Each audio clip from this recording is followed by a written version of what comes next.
Hi guys, this is a brief video on power and conflict. In today's video, we're going to be revising and defining power and conflict, as well as looking at examples of how to recognize it. This really is going to be quite basic and is relying on the AQA Power and Conflict Poetry Anthology. In today's video, we won't be looking at specific poems, but we will be looking at what power and conflict both mean and how to identify them within the poems. First, let's clear up some misconceptions about conflict. Conflict doesn't have to be a literal war. It doesn't have to have guns, ammunition, grenades. That is not necessarily the case to create conflict. In fact, it can be a lot more casual than that. It could be that you and your sister are both fighting for shotgun, or that she finished the pack of the biscuits you bought. It could be that you're stuck on deciding what you want to do next year. You don't know whether A levels or sixth form is the right route, but college also looks appealing.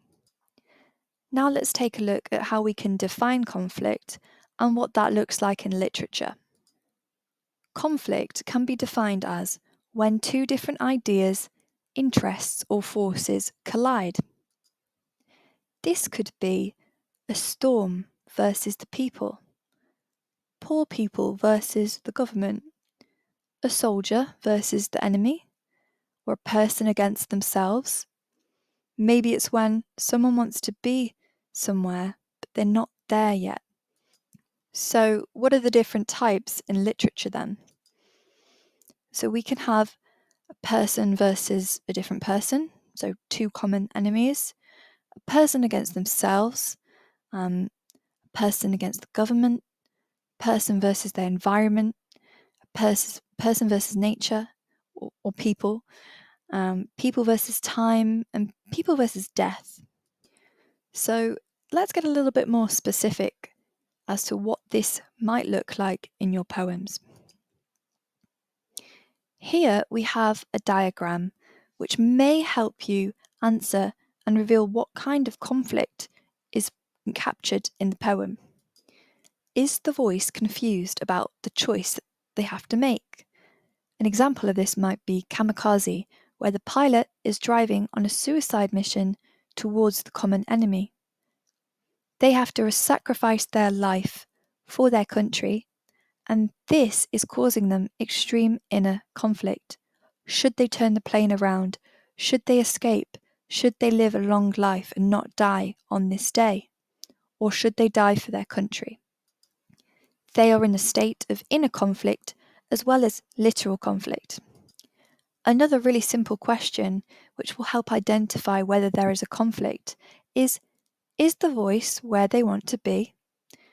A good example of this is in the Emigre, where the narrator, or the poetic voice rather, talks about how they miss home.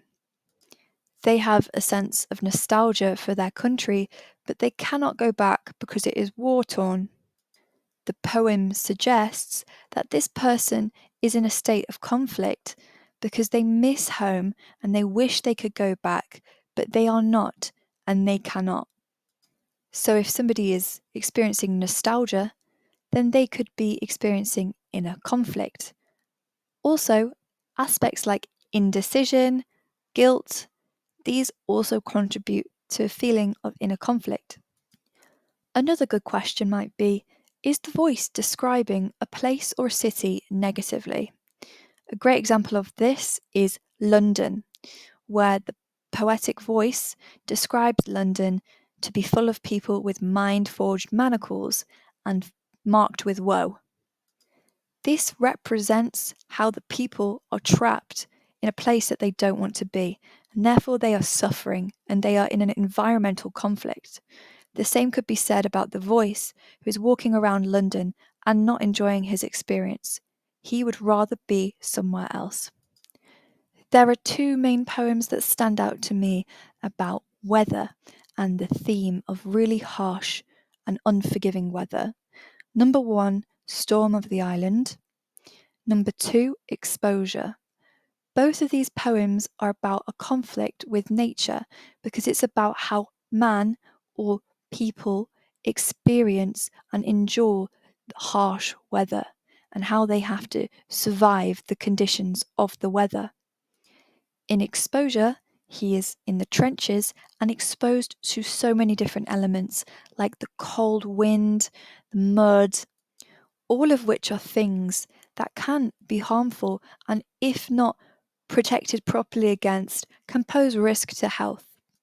Storm on the Island also explores this theme, and the people are completely powerless to the storm because people can't control nature. So, in this case, in both of these cases, we'd be thinking about a conflict with nature.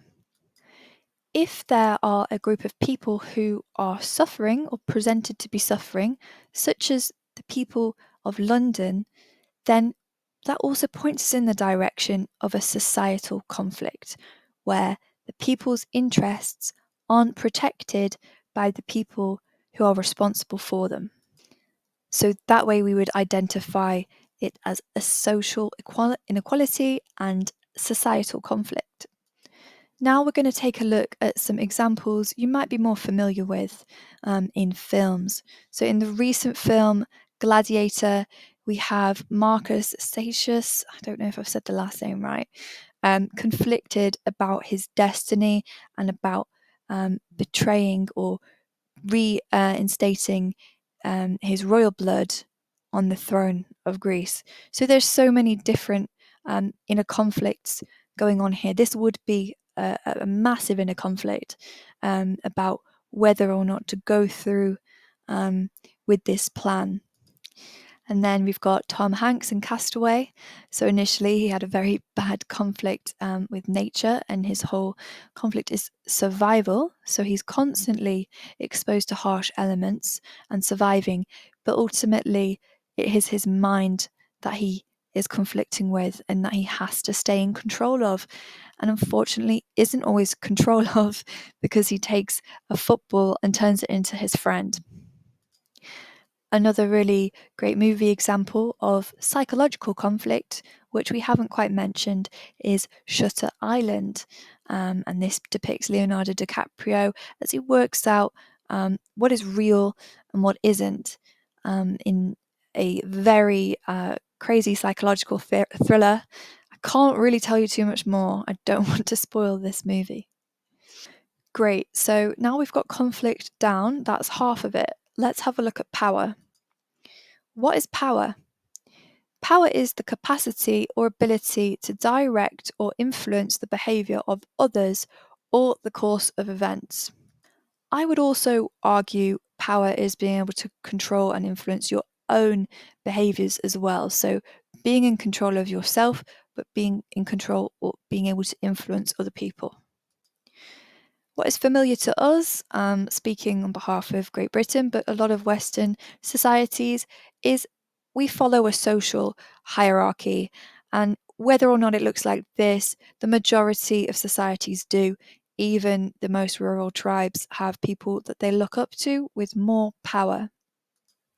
This is a really brief, vague example. I'm sure there's lots of room for nuance here because it's really tricky to simplify power structures, all in this one lesson. But as an example, a very simple power structure might be.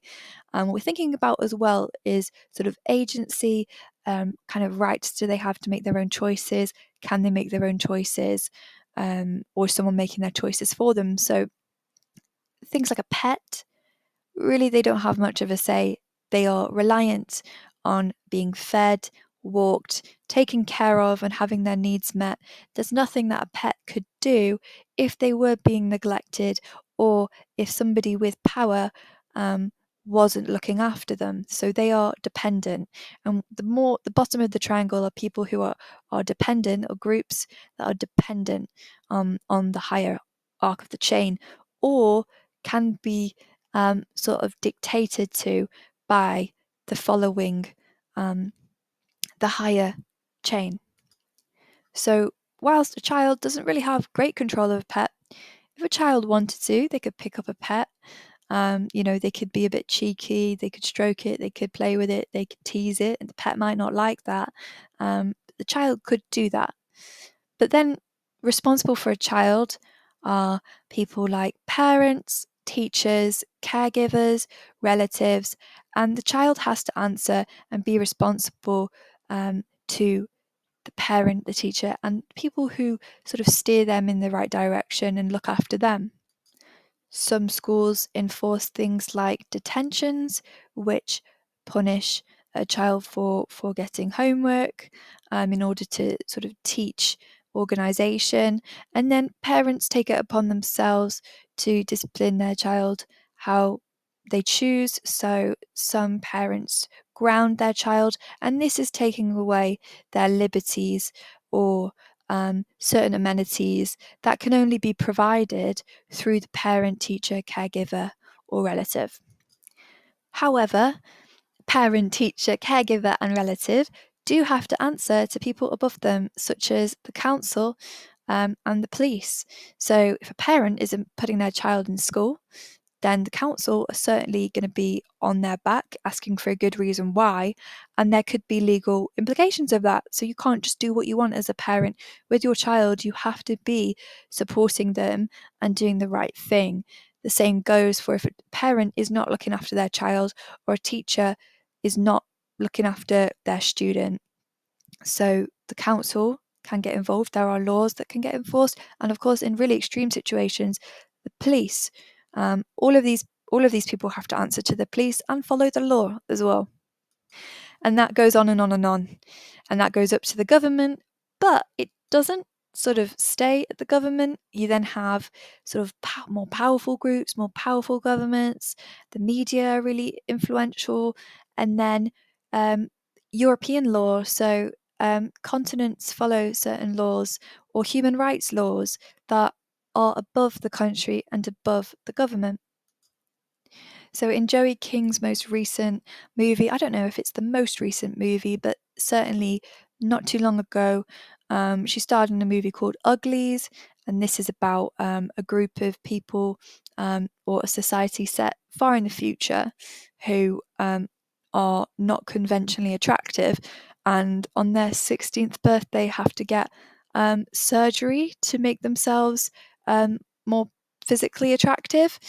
And this follows, this is an example of social hierarchy because she and her peers do not have a choice, and the government are dictating that they have to get surgeries in order to have fun or go and live in the big part of the city in this world. Of course, not every government is this extreme, but this is an example of a social hierarchy.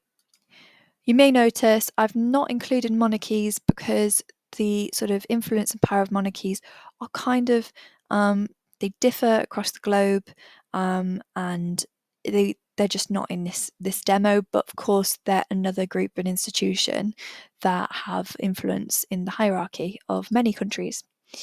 So let's take a look at relationship, power, and power dynamics. Um, Power dynamics can be defined as patterns, the patterns of friends or partners enacting or resisting influence. This is specific to our relationships. So, when there is conflict, when two people have a collision of ideas, who wins their interest most of the time? Who gets the outcome that they want most of the time? The very great example of Mean Girls always the whole premise of the movie demonstrates certain power dynamics and how high school, the social aspects of high school, people influence other people, especially Regina George, and the amount of power she has over getting other girls to do what she wants. In a school setting, this could just be that maybe your best mate always gets their way, or somebody calls the shots in your friend group, and it's not necessarily a bad thing. Some people just enjoy taking control or taking leadership. However, if that person can't compromise and if that person isn't willing to listen to other people's voices, then that's when it can get a bit tricky. In some of the texts we look at, it may not be obvious who has the power. It may be really, really obvious who doesn't have the power, but the person who, or the group of people who have the power, could kind of be invisible or not really in the poem. So I'll take the example of the poem London. As the voice is walking through the streets of London and seeing all these poor people crying out, suffering, miserable, impoverished, there isn't really anyone there going, ha ha, or there's no one there like saying, oh yes, everybody out on the streets. But it's what isn't there, and sometimes we have to kind of use skills of deduction to guess, okay, who is responsible for the people being happy or in jobs or being able to afford to eat? Well, that's going to come under the government. So if there is a group of people who are suffering in a country or in a specific setting, usually there's always a group of people who are responsible for that. Even if they're not explicitly mentioned in the poem, this is sort of a connection we can make. Another example of this, when we're identifying if there's conflict or what the conflict is, if there is a soldier, if the poem is about war, and that war is World War I or World War II, then they are not really there out of choice. They've probably been conscripted by the government.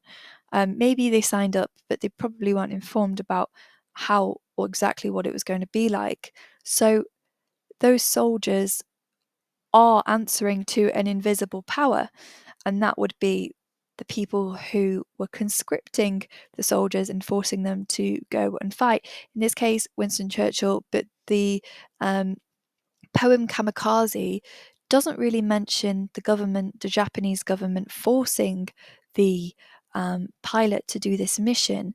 They're not really mentioned at all, but we can make that assumption and we can safely say that he is being asked to do this by his country and by the people in charge of his country. So just be mindful that the power, the person who has it, or the group of people who have it, aren't always visible in the poem. It might be the powerless person or the powerless group, but we always know that there's going to be someone pulling the strings.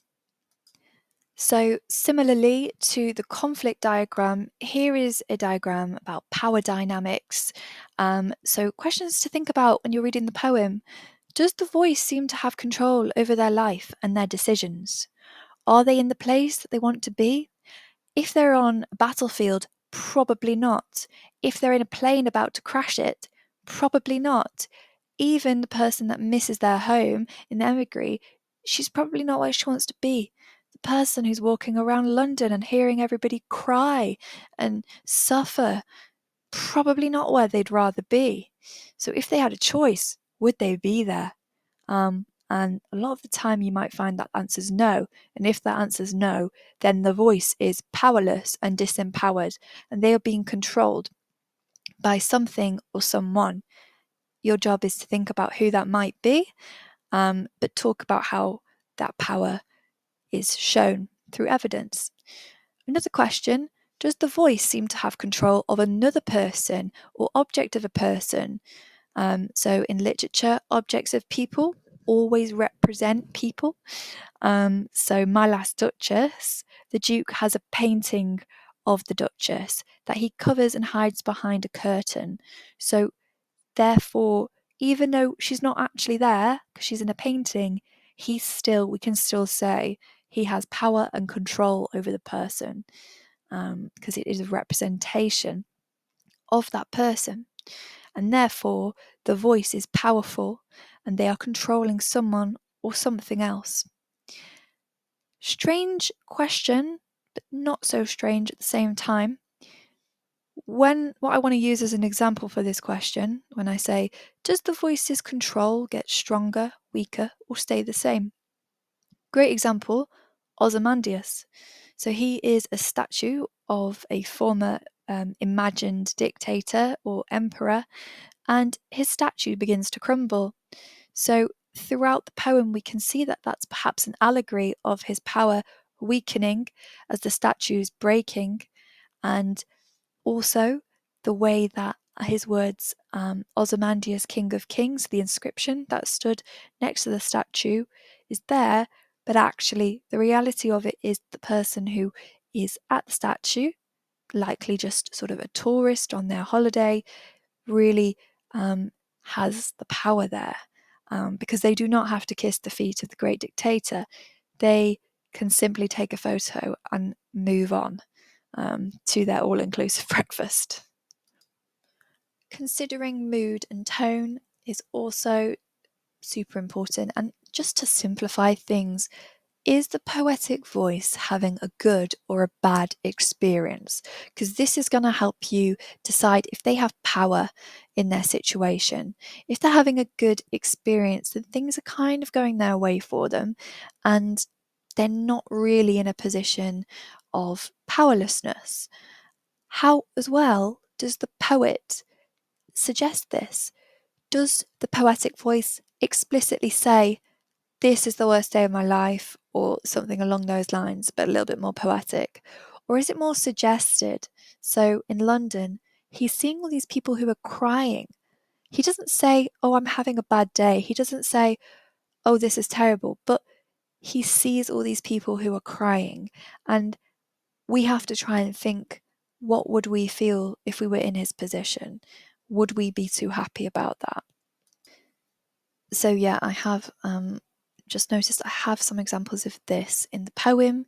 Here are some sort of quotes that suggest this. This is something that is a bit implicit. We have to basically connect the dots and say, okay, if this person is hearing children cry out in fear, run metaphorically blood down palace walls, and seeing that everyone is miserable, are they likely to be having a good time? Probably not. Let's take a look at some modern examples of explicit versus implicit. So in the recent campaign for Wicked, there was a scandal, if you like to say, where Cynthia Erivo, the lady who plays Elphaba in Wicked, made a post about this fan art, where someone had edited the movie poster to look like the musical poster.